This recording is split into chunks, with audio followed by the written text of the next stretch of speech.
confidence pour confidence, c'est moi que je m'attrape aussi. Parce qu'il s'agitait à l'instigation d'un certain Christos. C'est comme ça qu'il l'écrit. Tacite rapporte la persécution par Néron en 64, qui est établie. Je rappelle d'ailleurs que Paul de Tarse, ou Saul de Tarse, son vrai nom c'est Saul, a été exécuté la même année, et rappelle que ces chrétiens, justement, au moment de ces persécutions, tiennent leur nom d'un certain Christos. C'est pas Christos, Christos dans le texte. Et qu'il a été livré au supplice, sans rentrer dans le détail, on parle pas de crucifixion, qu'il leur a été livré au supplice par Pontius Pilatus. Si vous préférez, Ponce Pilate. Après, je vous mets en garde. En considérant que, par exemple, Flavius Joseph, il a été dicté pour certaines personnes que ce serait un personnage fictif. Alors, on a le droit de le penser, bien sûr, parce que quand on cherche la contradiction, on va aller dans tous les sens, mais il n'a pas écrit qu'un livre, Flavius Joseph. Il n'a pas écrit qu'un texte ou un article.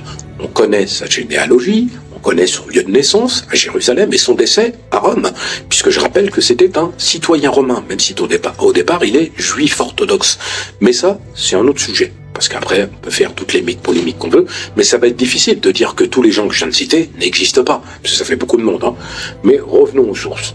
Nous avons une autre source, si on veut aller encore un peu plus loin, celle de Pline le Jeune. Alors qui est Pline le Jeune? C'est un gouverneur de Bithynie-Pont, c'est-à-dire qu'on se trouve au nord-ouest de l'Asie mineure. Nous sommes en 111-113 après Jésus, et lui, dans des lettres que l'on a encore aujourd'hui, il décrit les progrès du christianisme dans sa province et s'interroge sur la conduite à tenir lorsqu'il écrit à Rome à l'égard de ceux qui lui sont dénoncés en tant que disciples de Jésus. Voilà, il est cité dans le texte Yeshua d'Inzaret. En réalité, aucun de ces auteurs, Flavius Joseph, Suétone, celui que je viens de vous citer, ne témoigne de l'existence de Jésus de manière directe. Mais ils attestent, parce qu'ils n'ont jamais vu Jésus, mais ils attestent que des individus se réclamaient de lui. Et ceci à Rome, dès les années 40. Chez Flavius Joseph, par exemple, parce qu'on parlait de lui. Jésus apparaît plusieurs fois dans des textes de Flavius Joseph.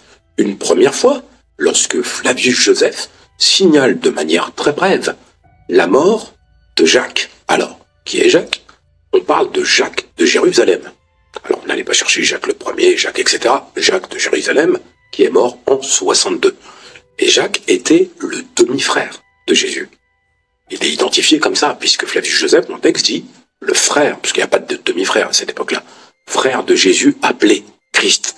C'est une seconde allusion qui est faite dans un long passage nommé, toujours pour Flavius Joseph, le Testimonium Florianum. Bon, désolé si je prononce peut-être mal.